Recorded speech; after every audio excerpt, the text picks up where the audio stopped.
नमस्कार, जय हिंद, जय भारत।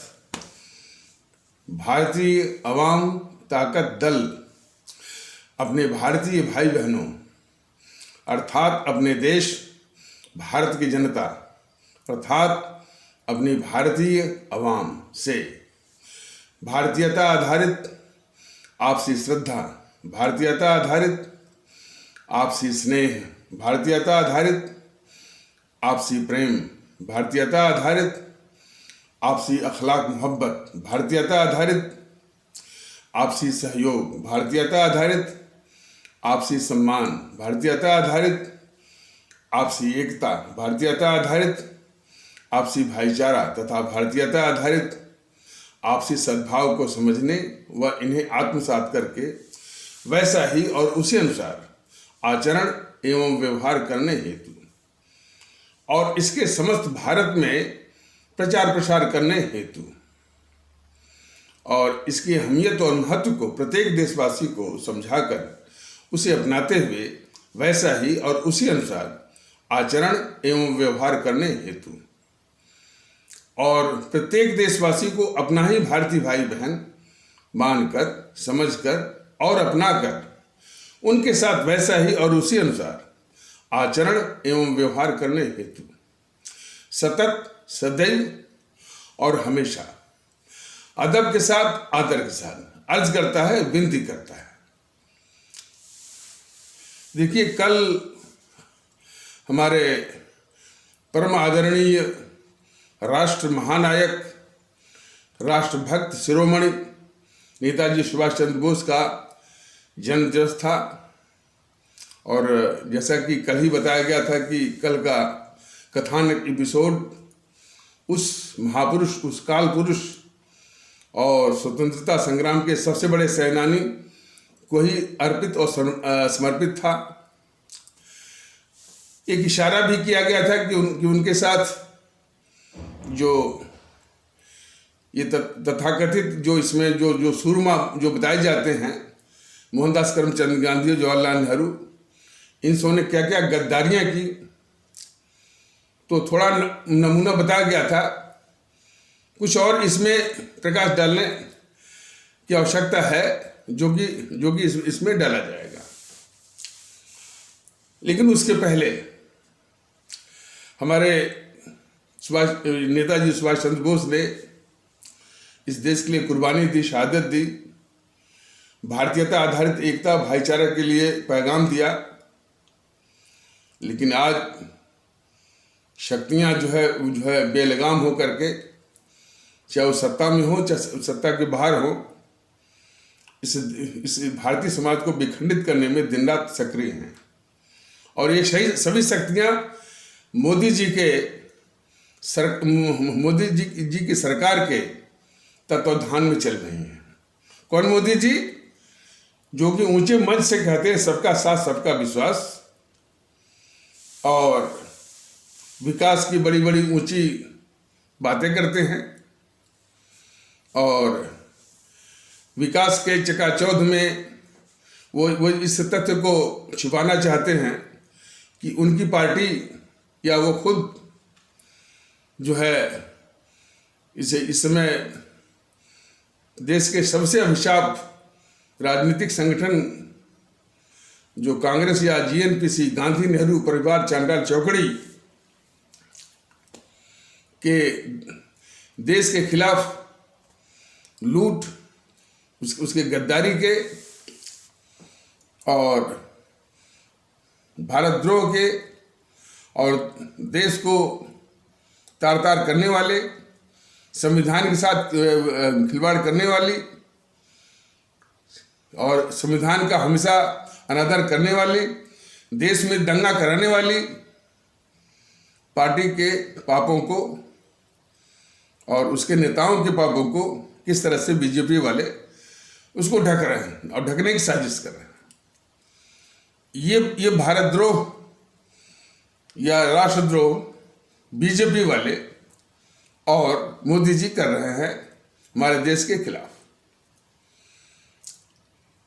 तो जहां एक ओर है और दूसरी ओर इनके शासन के, जो कि अपने को राष्ट्रवादी कहते हैं, भारतीय समाज को विखंडित करने वाली ताकत ने सीना चौड़ा करके पूरी ताकत के साथ समाज को विखंडित करने में रातों दिन सक्रिय हैं।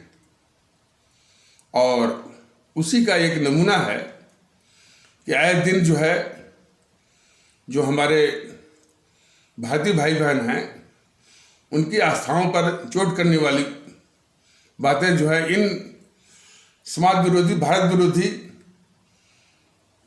तत्वों के द्वारा वो की जा रही हैं। अब हाल ही में बताइए, रामचरितमानस जो है हमारे भारतीय समाज का, कि भारतीय समाज के उसके मन में रचा बसा हुआ है, कितनी बड़ी आस्था है। अब उस पर भी टिप्पणी करने वाले जो है, वो भी सत्ताधारी दल के, वो नीतीश कुमार का एक मंत्री, वो भी नीतीश कुमार का कौन मंत्री, शिक्षा मंत्री, वो कर रहा है। भारतीय जनता दल का ये कहना है कि किसी को भी किसी भी भारतीय नागरिक को दूसरे भारतीय नागरिक की आस्थाओं पर चोट करने का कोई अधिकार नहीं है। इसके पहले भी जो है वो नुपुर शर्मा की बात आई या किसी की भी बात आई, तो एक तो वो अधिकार में नहीं है और ये उसका सबसे बड़ा अपराध है। लेकिन उसकी प्रतिक्रिया में जो प्रतिक्रिया आती रहती है कि यदि किसी ने कह दिया तो सर तन से जुदा, हत्या, उसका सर काट लेना, यह उससे भी बड़ा अपराध है। और इसी संबंध में कोई पागल किस्म का कोई महंत बोल रहा है कि वो जो चंद्रशेखर यादव जो शिक्षा मंत्री है नीतीश कुमार सरकार का, कह रहा है कि जो उसकी जीभ काट के लाएगा उसको 10 करोड़ का इनाम। ऐसे तत्वों को कुचलने की आवश्यकता है, कोई इनसे बात करने की जरूरत नहीं है। और उसके जवाब में कुछ कट्टरपंथी जो है, जो कि कम्युनिस्टों द्वारा समर्थित, वो कह रहे हैं कि यदि 10 करोड़ देंगे तो जो उस महंत का सर काट के लाएगा उसको 20 करोड़ देंगे। इस तरह का तांडव जो है मोदी जी और उनकी सरकार बीजेपी वाले करवा रहे हैं।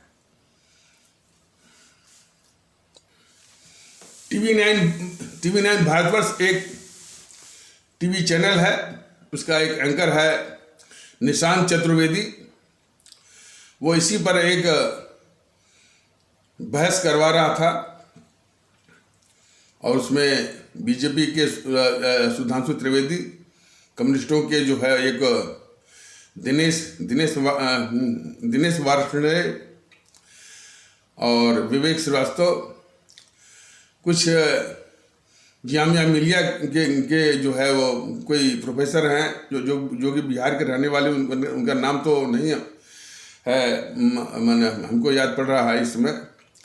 और कोई JNU के एक हिंदी के प्रोफेसर श्री पासवान जी थे, उसमें मक्खन लाल भी एक इतिहासकार थे।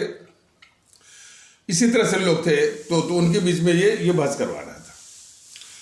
हमारा इन जितने भी उसमें शामिल थे, और निशांत चतुर्वेदी और ख़ास करके एक कोई जो जामिया मिलिया में कोई प्रवक्ता था, नाम उसका भूल रहा है।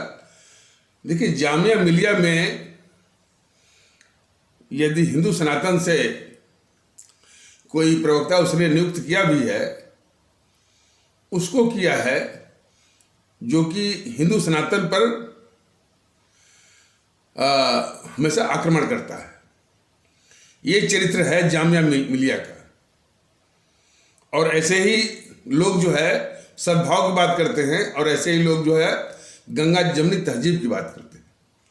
ऐसे लोगों को जामिया मिलिया ने, यानी जो है हिंदू सनातन आस्था वाले भारतीय भाई बहनों के समाज से प्रवक्ता बनाया है, जो कि हिंदू सनातन की आस्थाओं पर बराबर वो चोट करता है।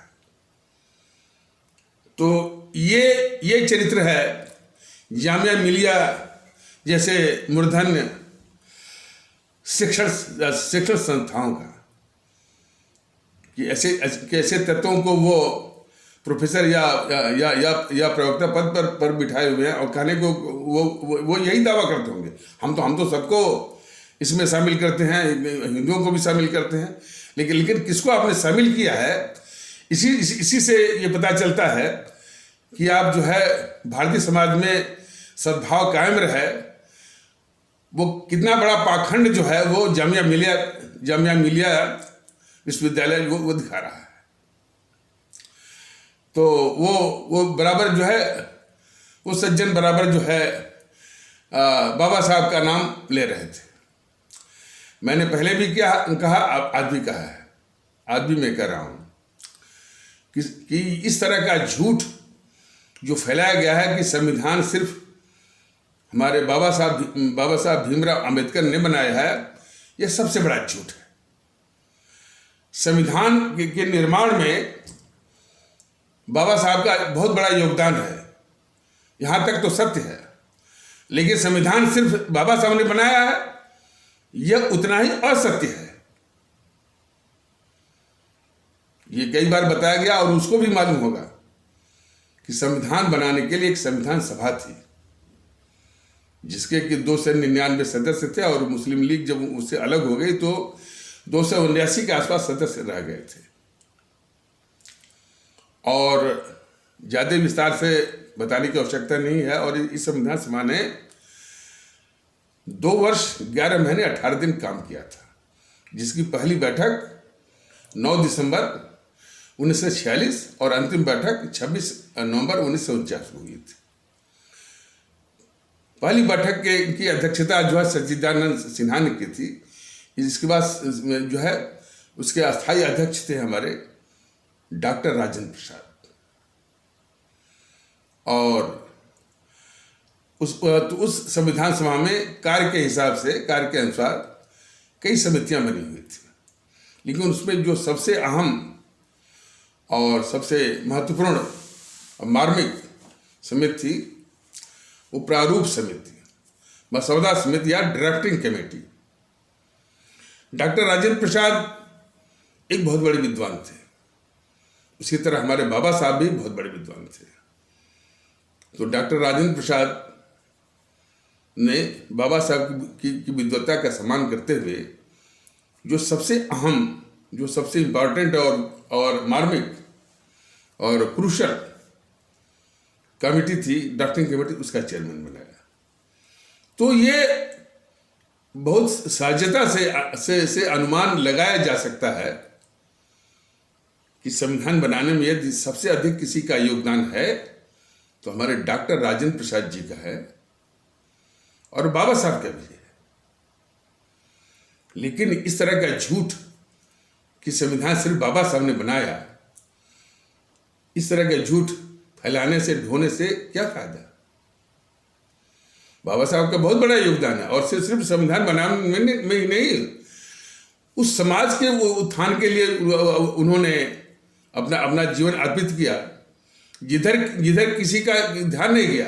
ये मोहनदास करमचंद गांधी तो पाखंड ही करता रहा, और हिंदू सनातन आस्था वाले समाज के जो कट्टरवादी तत्व हैं, जिन्होंने इस स्थिति को पैदा किया, वो आज तक उन समूह ने अफसोस तक जाहिर नहीं किया कि उनके ही कारण ये दुर्दशा हुई हमारे भारतीय समाज के इस तबके की।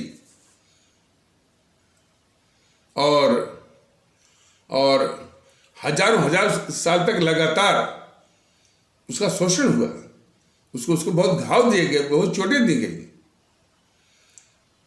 लेकिन बाबा साहब में कोई प्रतिशोध की भावना नहीं थी। वो बराबर यही कहा करते थे कि इस तबके के साथ बहुत अन्याय हुआ है, बहुत शोषण हुआ है, बहुत घाव और चोटें मिली हैं, इस पर मरहम लगाने की जरूरत है, सामाजिक मरहम लगाने की जरूरत है। और वो सामाजिक मरहम कैसा होगा, वह भी उन्होंने भारतीय समाज के विवेक पर ही छोड़ दिया है। इतनी अच्छी अच्छी बातें बाबा साहब की, ये सब बाबा साहब के नाम पर जो तमाम इस तरह से तत्व जो पैदा हो गए, जो कि एक जो है वो जामिया मिलिया में प्रोफेसर के रूप में रखा गया, तमाम और कई पार्टियां, बहुजन समाज पार्टी और तमाम है, बाम सेफ, इस तरह से है, और कई प्रवक्ता, चंद्रशेखर रावण है, और ये मायावती तो खैर है ही, और ये प्रकाश अंबेडकर, रत्न अंबेडकर और बामन मिश्र इत्यादि सभी जो है, बाबा साहब की जो महान उनकी सोच है, पूरे समाज को एक साथ ले चलने की, पूरे देश में एकता लाने की, इस पर सब बात नहीं करते हैं सर। उनके सिद्धांतों के विपरीत वो काशीराम और मायावती एक जो है प्रतिशोध भावना की से एक प्रतिशोध भावना के साथ जो है प्रतिक्रियावादी विचारों पर आधारित नारा लेके सब आए थे कि तिलक, तराजू और तलवार, उनको मारो जूतो चार। तो विडंबना इस बात की है कि बाबा साहब के नाम पर जो राजनीति करने वाले हैं, वो बाबा साहब के हर सिद्धांत की, हर विचारों की निर्मम हत्या कर रहे हैं। अब आ जाइए जिस पर वो सब बहस करवा रहे थे, रामचरितमानस की वो चौपाई कि ढोल गंवार शूद्र पशु नारी सकल ताड़ना के अधिकारी, उसमें ये निकल के आया कि यह जो है प्रभु राम ने या गोस्वामी तुलसीदास ने स्वयं नहीं कहा था। ये प्रकरण तब का है जबकि प्रभु राम सिंधु की तीन दिन तक उसकी आराधना करते हैं, उसे याचना करते हैं रास्ता देने के लिए, लेकिन वो अहंकार, वो अपने अहंकार को समुद्र दिखाता रहा प्रभु राम को। तो जब प्रभु राम ने सरसंधान किया तब वो यानी भय से वो प्रकट हुआ। तो ये जो ढोल गवार शूद्र पशु नारी सकल ताड़ना के अधिकारी, न तो ये कथन प्रभु राम का है, न तो गोस्वामी तुलसीदास जी का है। वो जो दुष्ट समुद्र था उसका कथन है। तो भाई मेरे, खासकर भाई मेरे, मैं उनको कहता हूं कि जो उसमें बहस कर रहे थे कि आदर्श जो है वो सज्जन पुरुषों के कथन का होता है, दुष्टों का नहीं होता है। रावण के कथन जो है समाज के लिए आदर्श नहीं बन सकता है। प्रभु राम के जो वचन हैं वह पूरी मानव जाति के लिए, पूरे ब्रह्मांड के लिए, हमारे आपके लिए आदर्श बनेंगे, रावण के नहीं। तो जो दुष्ट समुद्र था, जिसने ये कहा कि ढोल गवार शूद्र पशु नारी सकल ताड़ना के अधिकारी, ये आदर्श नहीं है। ये तो गोस्वामी तुलसीदास ने उसके कहे हुए वचन को रखा है। और एक सज्जन की बात काफी कन्विंसिंग थी कि तुलसीदास ने जो सामाजिक परिस्थिति थी वो कोई पासवान जी करके थे जो जेएनयू के थे, वो हिंदी के प्राध्यापक थे जेएनयू में। तो उन्होंने कहा कि तुलसीदास जी ने कोई गलती नहीं की, जो सामाजिक परिस्थिति थी उसी के अनुसार लिखा है। थोड़ा सा वो विचलित होके कह रहे थे। जब इसको जो दुष्ट समुद्र कह रहा है तो इसमें सामाजिक परिस्थिति वाली बात उतनी नहीं आती है। लेकिन हाँ, सामाजिक परिस्थिति तभी से चली आ रही है, इसमें कोई शक नहीं है। आज भी हमारे हिंदू सनातन आस्था वाले भारतीय भाई बहन समाज के कट्टरवादी तत्व जो है, हमारे जो है उपेक्षित भारतीय भाई बहन, हमारे पिछड़े भारतीय भाई बहन, मतलब जिनको शेड्यूल कास्ट कहा जाता है, उनको सम्मान देने के लिए तैयार नहीं है। ये बिल्कुल बात स्पष्ट है। भारतीय जनता दल बराबर कह रहा है कि यदि देश में भारतीय एकता स्थापित करनी है, भारतीयता आधारित भाईचारा स्थापित करना है, तो हमारे उपेक्षित भारतीय भाई बहन, हमारे पिछड़े भारतीय भाई बहन, जिनको शेड्यूल कास्ट या अनुसूचित जात इत्यादि अल्फाजों से नवाजा जाता है, उनको सम्मान देना ही होगा। हमने किसी प्रकरण में बताया था और इसको मैं बार बार जब भी मौका आएगा मैं जरूर बताऊंगा कि हमने भी एक प्रयास किया था सम्मान देने का। और फिर इस अवसर पर मैं इसको कहना चाहूँगा कि 2010 में, मैंने कि आज से करीब 12.5 साल पहले 2010 में हमारे बेटे की शादी हुई थी। तो पूर्वी उत्तर प्रदेश में प्रचलन है कि जब भी बेटे की शादी होती है तो एक कार्यक्रम होता है भतवान। भतवान से मतलब कि गांव के लोगों को खाना खिलाना, भतवान। वो शादी के पहले ही होता है।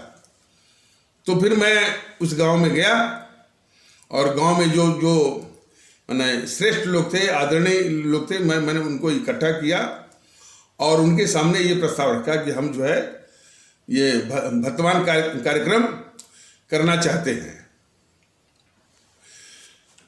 तो गांव गिराज में, खासकर उत्तर प्रदेश वगैरह में, जो गांव का जो वातावरण है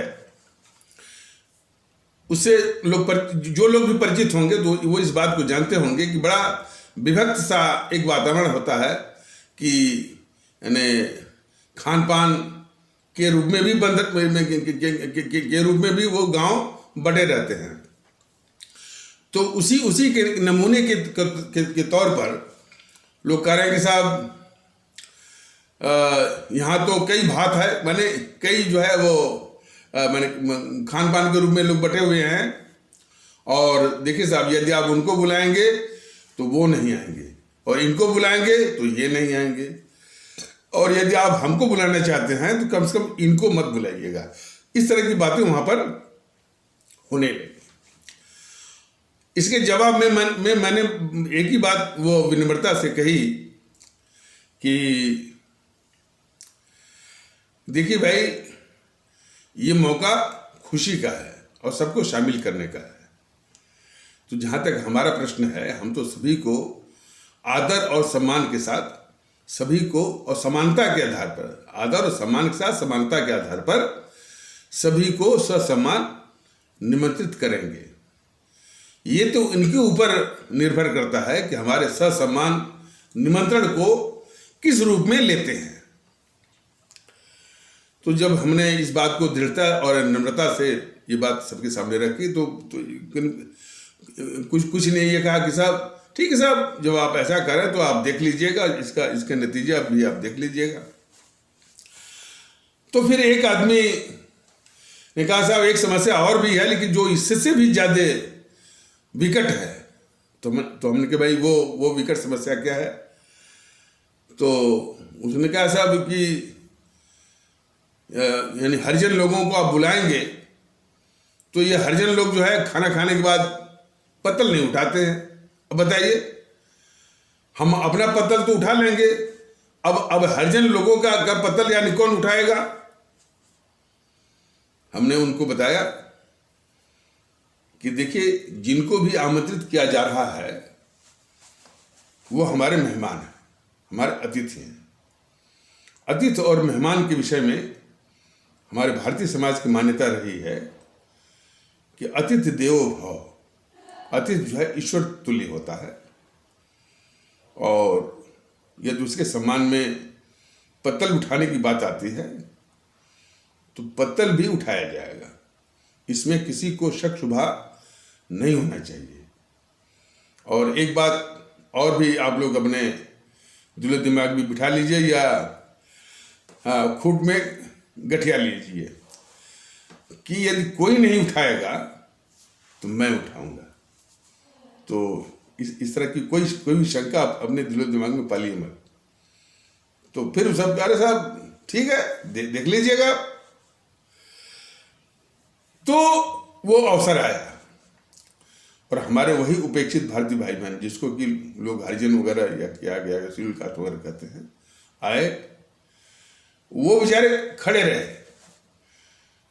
तो हमने जाकर उनके पास जाकर मैंने कहा कि आप खड़े क्यों हैं, बैठिए ना, सिरहाने बैठिए, आपका सम्मान यहाँ पर है।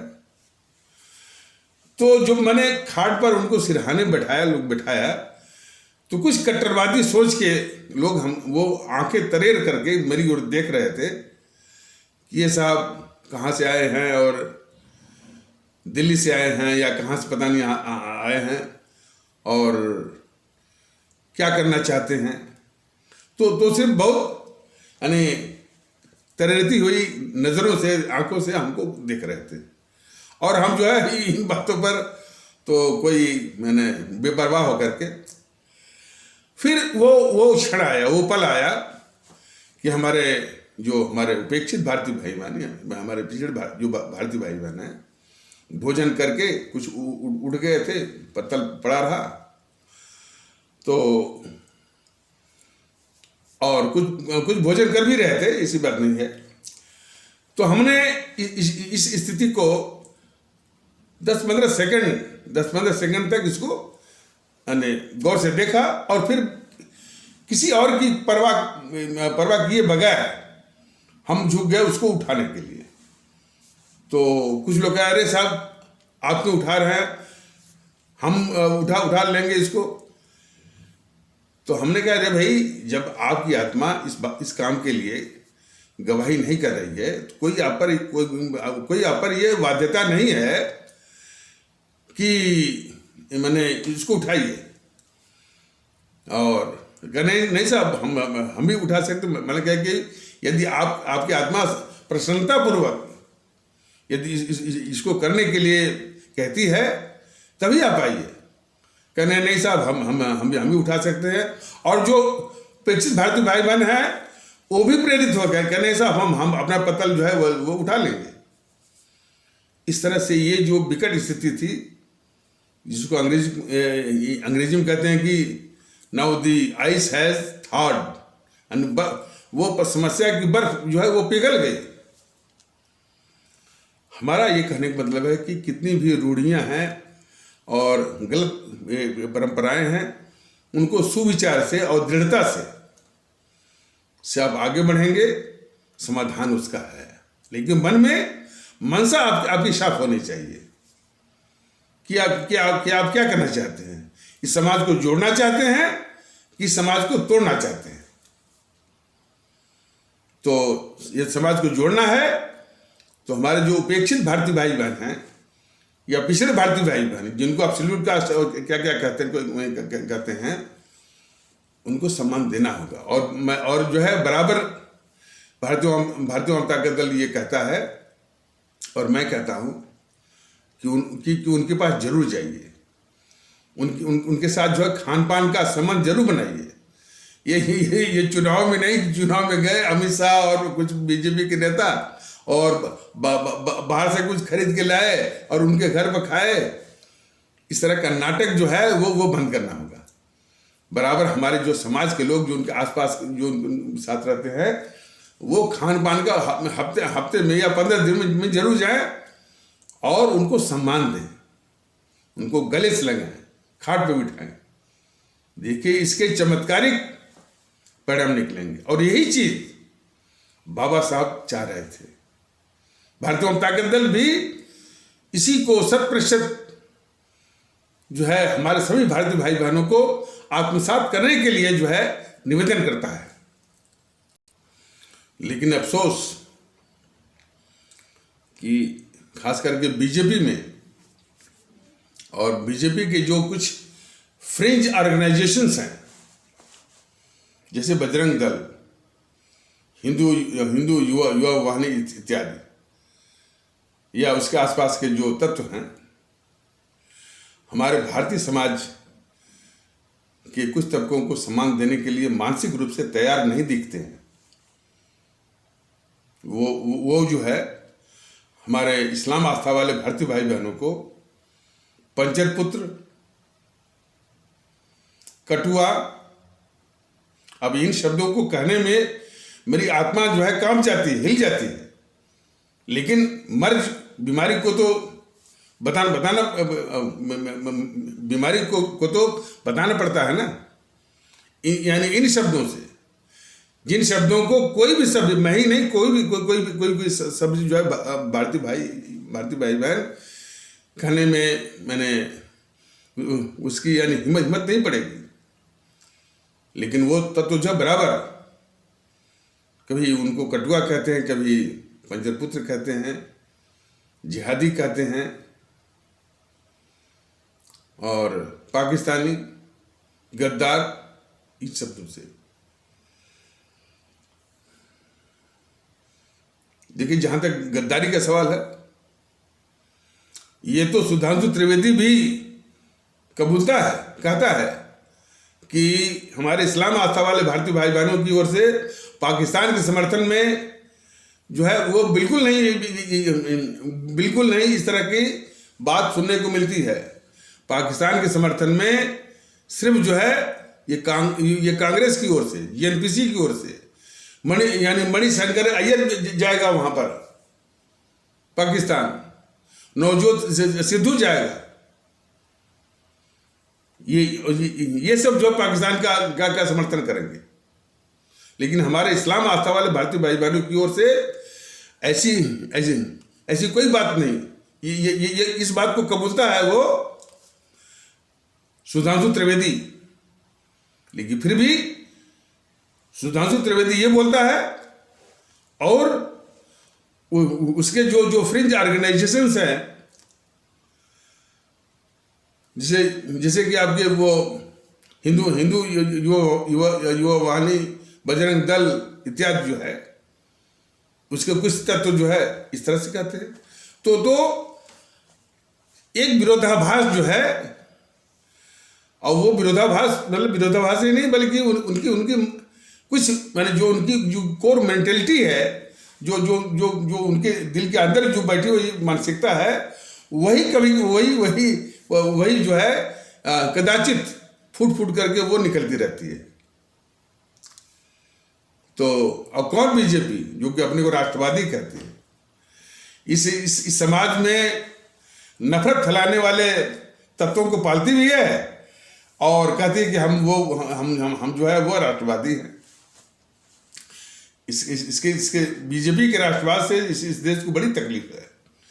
देखिए, बीजेपी के राष्ट्रवाद से इस देश को बड़ी तकलीफ है। जब ये कहा जा रहा है, इसका कतई मतलब नहीं है कि जो दूसरे दल हैं वो बीजेपी से माने बेहतर है। बाकी दलों का तो कोई हिसाब नहीं। अब जैसे उसी परिचर्चा में कम्युनिस्टों को बुलाया गया था। कम्युनिस्ट के का एक प्रवक्ता था दिनेश वार्ष्णेय, दूसरे थे विवेक श्रीवास्तव। कोई यहाँ तक कि ये सुधांशु त्रिवेदी यानी बहुत दहाड़ता है, लेकिन कम्युनिस्टों के आगे और खासकर कांग्रेसियों के आगे ये जो है बिल्कुल भीगी बिल्ली बन जाता है। और इस सुधांशु त्रिवेदी की घीघी बंद हो जाती है इस यथार्थ के लिए कि उन कम्युनिस्टों से क्यों बात करता है, उनको उस परिचर्चा से बाहर उस परिचर्चा से बाहर क्यों नहीं निकलवाता है, यह बोल करके कि ये कम्युनिस्ट ये दुनिया के सबसे बड़े आतंकवादी हैं, दुनिया के सबसे बड़े नरसंहारी हैं। इन्होंने दुनिया में 12 करोड़ से ऊपर नरसंहार किया है। इन कम्युनिस्टों ने भारत में भी 50,000 से अधिक राजनीतिक हत्याएं करने वाले ये कम्युनिस्ट वाले हैं। और उनके साथ बात कर रहा था ये सुधांशु त्रिवेदी, और उनको बुला करके निशांत चतुर्वेदी जो है वो परिचर्चा करवा रहा है, जिनको समाज से और हर गतिविधि से इनको बहिष्कृत करने की आवश्यकता है। इन कम्युनिस्टों को, इन कम्युनिस्ट के प्रवक्ताओं को, उनको ये टीवी चैनल वाले और जो है निशांत चतुर्वेदी जैसे लोग जैसे इनको बुलाते रहते हैं। मेरे सामने आए तो तुम्हें उनको बताऊं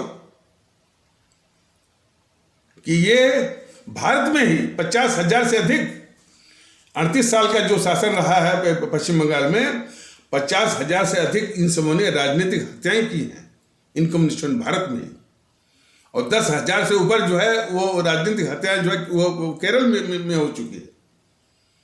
और विश्व स्तर पर 12 करोड़ से ऊपर, 2 करोड़ जो है वो रूस में, और 10 करोड़ आपका चीन में, और 20 लाख जो है कंबोडिया में।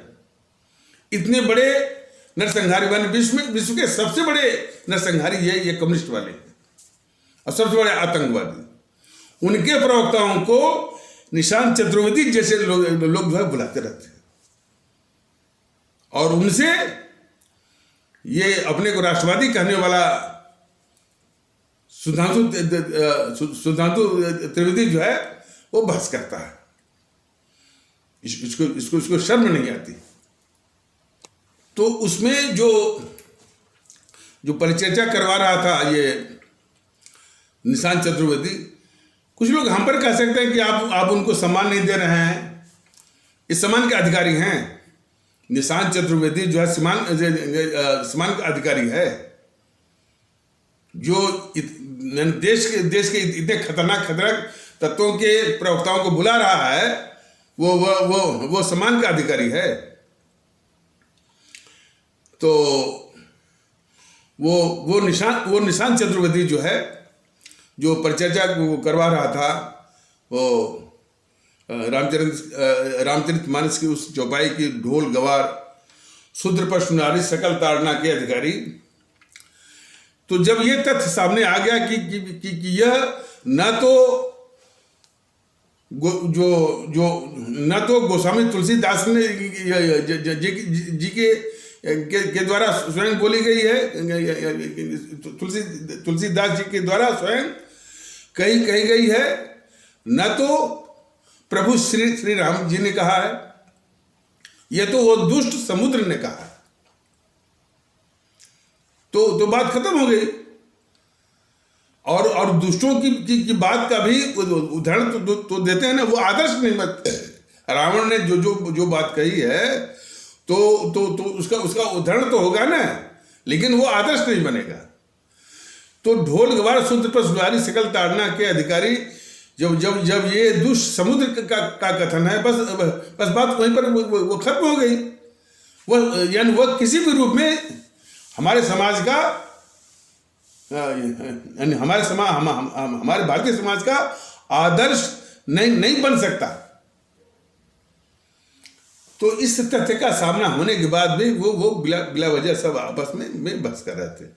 लेकिन उससे बड़ी बात कि वो जो जामिया मिलिया का जो है, वो क्या उसका नाम था, नाम उसका भूल गया क्या, तो वो बार यानी बाबा साहब का नाम ले रहा था। बाबा साहब का संविधान बनाने में बहुत बड़ा योगदान है। ये वो अकाट्य सत्य है, और उतना ही अकाट्य सत्य है कि उतना ही अकाट्य असत्य है कि संविधान सिर्फ बाबा साहब ने बनाया है। तो बाबा साहब के सहयोग से निर्मित संविधान का जो आदेश कि we the people of India, हम भारत के लोग हैं, हम मतलब कि हम सभी लोग भारतीय नागरिक हैं, हम सभी भारतीय हैं। इस तथ्य को पूरी मंडली, चाहे वो निशांत चतुर्वेदी हो, चाहे वो दिनेश वार्ष्णेय हो, चाहे विवेक श्रीवास्तव हो, चाहे वो पासवान जी हों, चाहे मक्खन लाल जी हो, चाहे वो जामिया मिलिया वाला जो प्रवक्ता हो, इस तथ्य को क्यों नकार रहे थे? भूतकाल में यदि कोई त्रुटि है, गलती है, उसको लेकर के हम अपने वर्तमान को क्यों खराब कर रहे हैं? क्यों वो पासवान जी कह रहे थे कि उसमें जो है वो हमारे समाज को नीच दिखा रहे थे, अभी दिखा रहे हैं। अरे भाई, अब ताड़ ठोक के करिए कि हम भारतीय नागरिक हैं, हम भी भारतीय हैं, तुम भी भारतीय हो। और कैसे तुम ऊंच हो गए और कैसे हम नीचे हो गए। तो उस संविधान की बात न मान करके जो है भूतकाल की जो जो जो विसंगतियां हैं, जो बुराइयां हैं, उनको ला करके यानी वो कूड़ा करकट जो है डालना है। जबकि हमारा देश में भारतीय संविधान लागू हो गया है, तो भारतीय संविधान का सम्मान न करना और भूतकाल की गंदगी, भूतकाल का जो है वो कूड़ा करकट जो है ला करके ये डाल करके अपने इसे भारतीय माहौल को गंदा करना, इस तरह का षड्यंत्र जो है मीडिया और राजनीतिक पार्टियों के द्वारा, और सिर्फ राजनीतिक पार्टी ही नहीं, इस तरह के जो बौद्धिक वर्ग है, और बौद्धिक वर्ग के विषय में चाहे वो पासवान जी हों, चाहे निशांत चतुर्वेदी हो, चाहे सुधांशु त्रिवेदी हैं, इस बौद्धिक वर्ग के विषय में हमारे स्वामी विवेकानंद के और उसके बाद हमारे बाबा साहब के विचारों पर जरा गौर करें। उन्होंने कहा था कि स्वामी विवेकानंद जी ने कहा था कि the only hope is from the masses, जो आम आदमी है बल्कि एक अच्छी बात कह देगा। जितनी भी देश हित की बातें हैं, जिसमें समाज हित की बातें हैं, जिसमें देश की भलाई है, उन मुद्दों पर एक आम नागरिक जो है, आम नागरिक का ये जो हमारे जो गरीब भारतीय भाई बहन हैं, उनका समर्थन तो मिल जाएगा। लेकिन जो इलाइट वर्ग है, हालांकि मैं तो इलाइट बोलता हूँ, लेकिन सब इलीट पता नहीं, वो जो है वो अंग्रेजों के चमचे जो है वो उसको जो है वो इलीट बोलते हैं। तो जो इलाइट वर्ग है, जो सम्राट वर्ग है, उसके विषय में हमारे स्वामी विवेकानंद जी ने कहा कि यह जो है नैतिक रूप से यह मर चुका है। तो जो नैतिक रूप से मर चुका है वही बहस कर रहे थे, वही जो है इस पर बहस कर रहे थे, ढोल गवाह शुद्ध पर सुनारे सकल ताड़ना के अधिकारी। और उसी पर वो दुष्ट जो है वो चंद्रशेखर यादव, जो कि अपने जो शिक्षा मंत्री है, वो जो है वो खुद ही नफरत फैलाने का काम कर रहा था।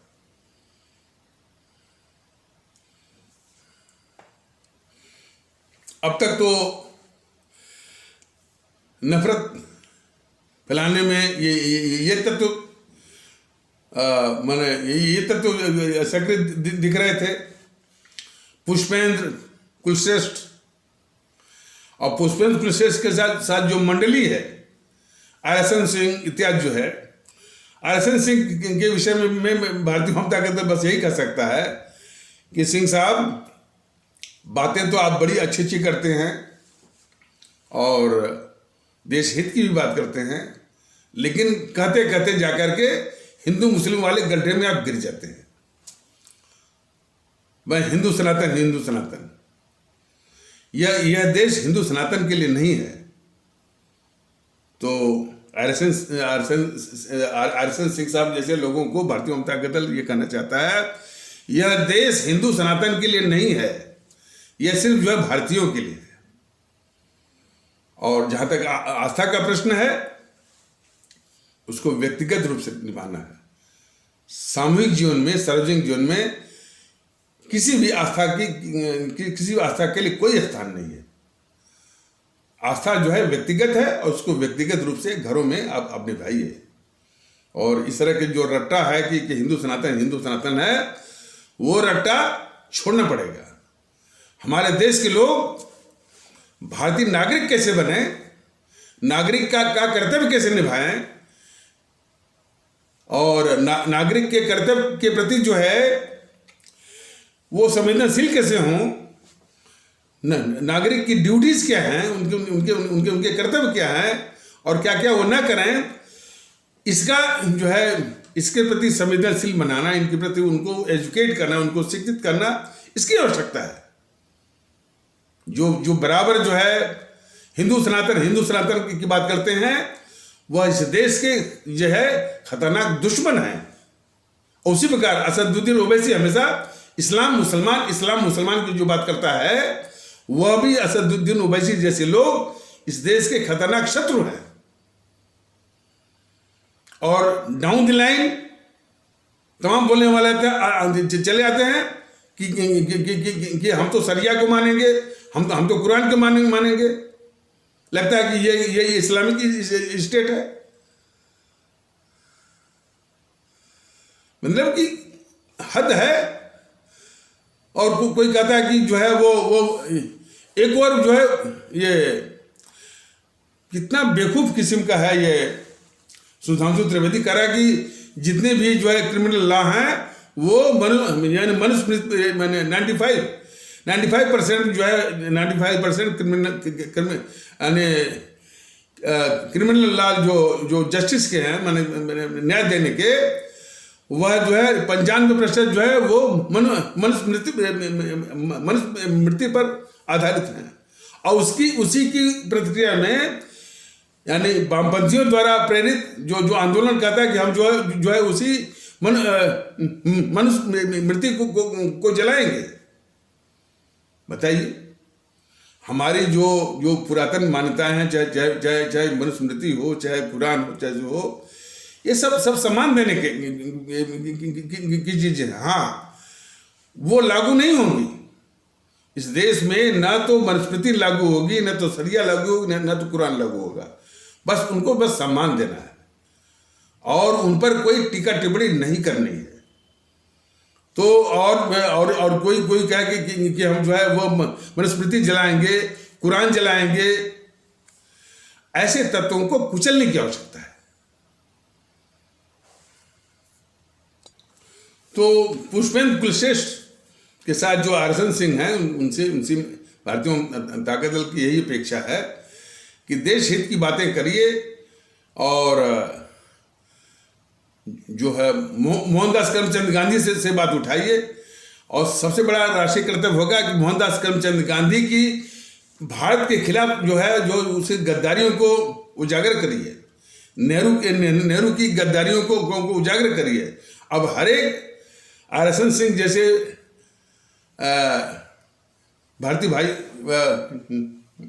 भाइयों का यह फर्ज बनता है, लेकिन कभी भी वो हिंदू मुस्लिम के गड्ढे में मत गिरिए और हिंदू सनातन की रट से दूर रहिए। ये देश भारत है और यह देश जो है भारतीयों के लिए है, वो भारतीयों के लिए है, ना तो हिंदू सनातनियों के लिए है, ना तो ये मुसलमानों के लिए है, ना तो सिखों के लिए है, किसी के लिए नहीं, सिर्फ भारतीयों के लिए है। और इस देश में भारतीय संविधान लागू होने के बाद न तो कोई हिंदू है, न तो कोई मुसलमान है, न तो कोई ईसाई है, न तो कोई सिख है, सभी भारतीय हैं। और जो अपने को भारतीयता को छोड़ करके कहता है कि नहीं हम तो हिंदू हैं, हम तो हिंदू सनातनी हैं, ऐसे लोगों को लात मार करके इस देश से बाहर करना होगा। ऐसे तत्वों को जो कहेंगे हम भारतीय नहीं हैं बल्कि हम मुसलमान हैं, ऐसे तत्वों को इस देश से लात मार करके बाहर करना होगा।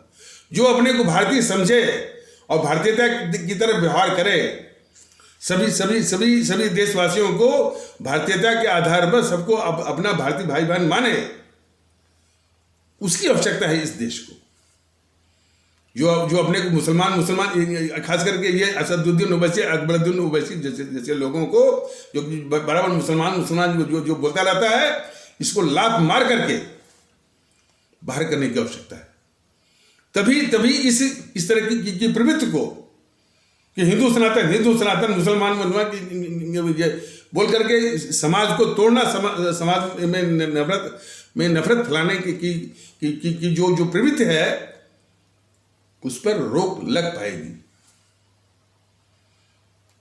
इसलिए कि अब इसमें दृढ़ता की आवश्यकता है।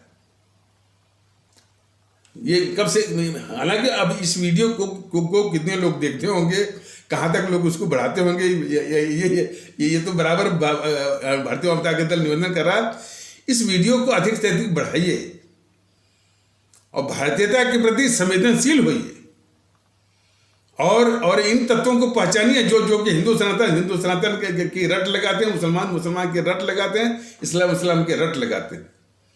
इस तरह की सारी रट को बंद करना होगा, तब जाकर के अपने देश में भारतीय एकता आएगी। भारत राष्ट्र है, इसलिए इसकी जरूरत सिर्फ भारतीयता की जरूरत है, हिंदू सनातन की आवश्यकता नहीं है, इस्लाम की आवश्यकता नहीं है। तो आइए, ये दोनों जो गद्दार थे, मोहनदास करमचंद गांधी और नेहरू, हमारे परम आदरणीय राष्ट्र महानायक और राष्ट्रभक्त शिरोमणि नेताजी सुभाष चंद्र बोस के खिलाफ क्या गद्दारियां की, कुछ और जानकारियां रखी जा रही हैं। तो आजाद हिंद फौज जब 1945 के आसपास, और एक तो वो बताना जरूरी है कि जब आजाद हिंद फौज का निर्माण हो रहा था तो वही गुजरात के जो व्यापारी थे, मेमन अब्दुल हबीब यूसुफ मरफानी जी, इनका नाम जितनी बार भी लिया जाए गर्व से सीना चौड़ा हो जाता है। क्यों कि बाकी जो डोनेशन देने वाले, बाकी आर्थिक या वित्तीय सहायता करने वाले, जैसे मैंने मतलब कि मोहनदास करमचंद गांधी और नेहरू की जो कांग्रेस को फंडिंग करने वाले जो है घनश्याम दास बिरला या जमुनालाल बजाज थे, और कोई भी व्यापारी, कोई भी उद्योगपति अपने व्यापार में जो उसका जो मुनाफा होता है, जो लाभांश होता है, उसी का एक छोटा सा हिस्सा जो है वो योगदान करता है। लेकिन मरफानी जी का, मेमन अब्दुल हबीब मरफानी जी का, कि अपने पूरे व्यापार को ही उन्हें नष्ट करके, उसको बेच करके जो योगदान किया, यह पूरे इतिहास में, भारत के इतिहास में जो है हमेशा अमर रहेगा। और खास करके स्वतंत्रता संग्राम के इतिहास में। और तो ये तथ्य है। और उसी प्रकार सूरत के एक रहने वाले थे, माने वो इस आजाद हिंद फौज के भर्ती अधिकारी, उनका नाम था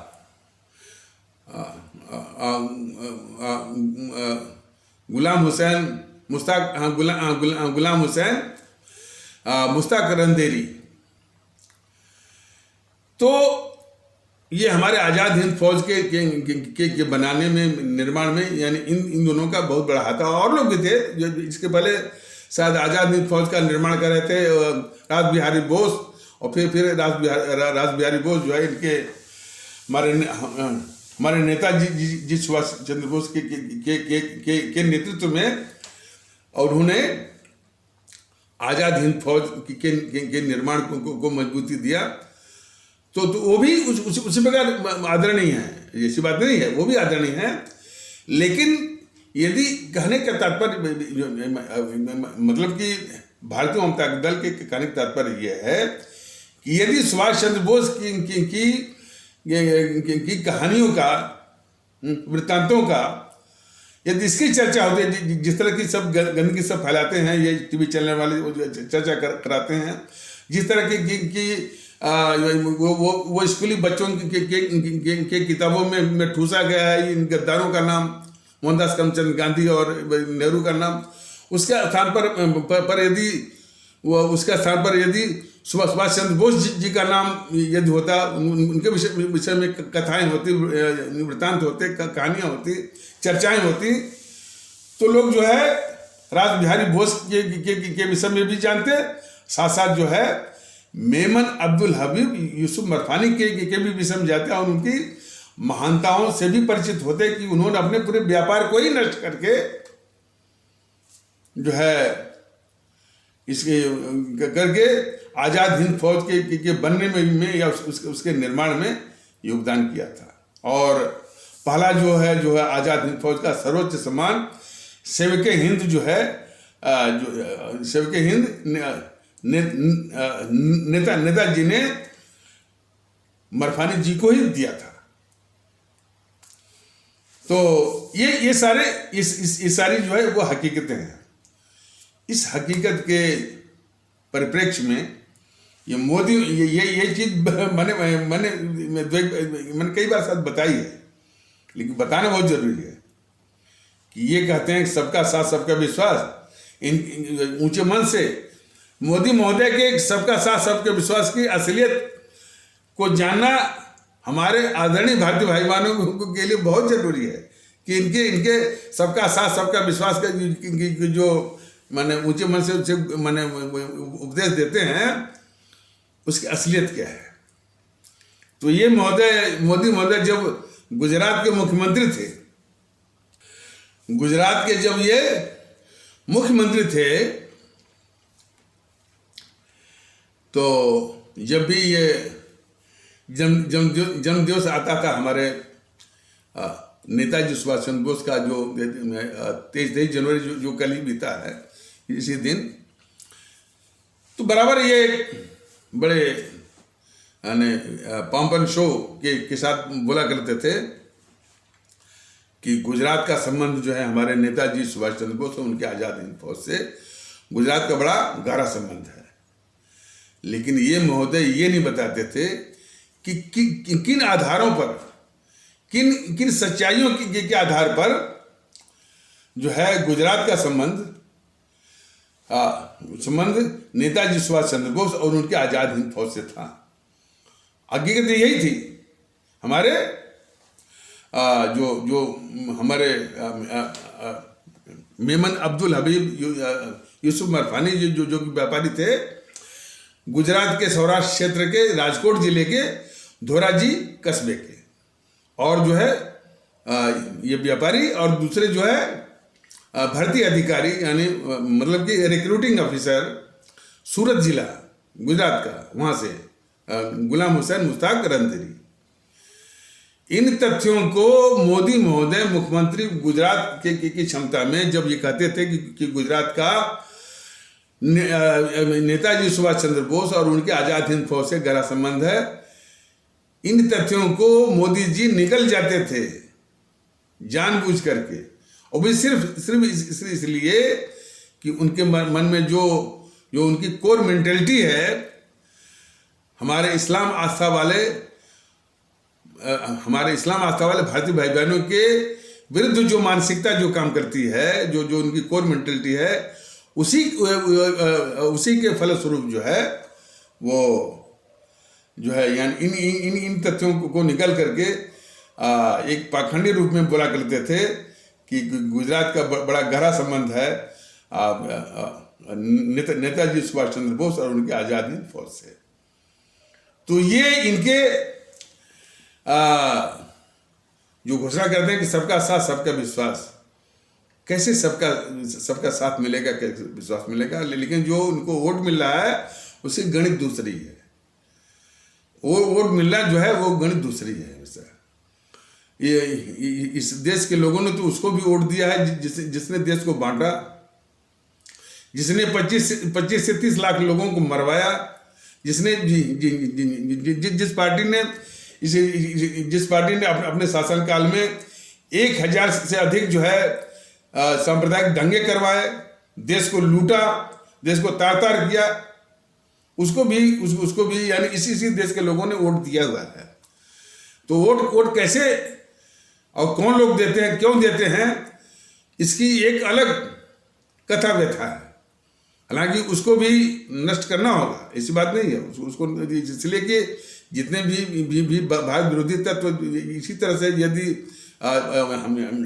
हमारे लोग, हमारे भारतीय भाई बहन इनको सत्ता में बिठाते रहे तो कोई समाधान नहीं निकलेगा, और ये हमारे इतने खूबसूरत देश को नष्ट भ्रष्ट कर देंगे निश्चित रूप से। तो वोट मिलना जो है एक दूसरी गणित और दूसरे वो तिकड़म का वो है। अब जैसे लोग कहते हैं कि भाई इनको, जैसे बीजेपी को इस समय जो भी मत डाले जाते हैं उसका 30-32% वोट मिलता है। कांग्रेस को जो है वो 19-20 के आसपास, कौन? जो मत डाले जाते हैं। और औसत जो है वो जो मत पड़ता है तो वो जो मतदाता यानी मतदाता मंडल का 50-55 के आसपास। तो जितना मत पड़ता है यदि उसका 30-32 है तो यदि और 50-55% को यदि अकाउंट फॉर किया जाए तो पूरे जो मतदाता मंडल का ये जो है मुश्किल से 15-16% ही आता है जो बीजेपी को इसमें मत मिल रहा है। इसका मतलब कि 85% जो मतदाता हैं वो बीजेपी के खिलाफ हैं, और बीजेपी के खिलाफ होते हुए भी ये बीजेपी सत्ता में है। और कांग्रेस की हालत तो और भी बदतर थी। कांग्रेस जो है 10-12% मत पाकर के सत्ता में काबिज रही। ये माने कि इस कांग्रेस के खिलाफ जो है 90 के आसपास 90% के आसपास लोग खिलाफ रहे, तब भी वो सत्ता में कायम रही। तो ये चुनावी और सत्ता की गणित है। तो इस गणित को समझना पड़ेगा और इस गणित को तोड़ना पड़ेगा।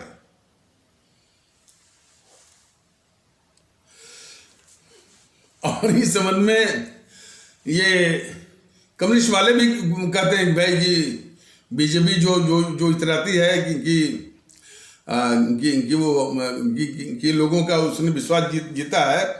तो जहाँ पर 30-32% लोगों ने समर्थन किया है, तो 68-69% लोगों ने खिलाफ वोट दिया है।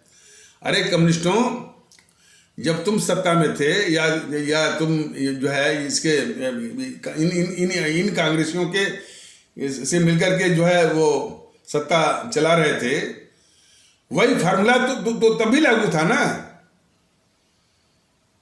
तुम और जो है कांग्रेसियों को पूरे मतदाता मंडल का 10% से अधिक मत कभी नहीं मिला। 90% जो है 90% मतदाता मंडल ने, इलेक्टोरेट ने तुम जैसे गद्दार कम्युनिस्टों को, तुम जैसे गद्दार जेएनपीसी के खिलाफ जो है हमेशा मत दिया है। तो ये फार्मूला तो वो तभी था।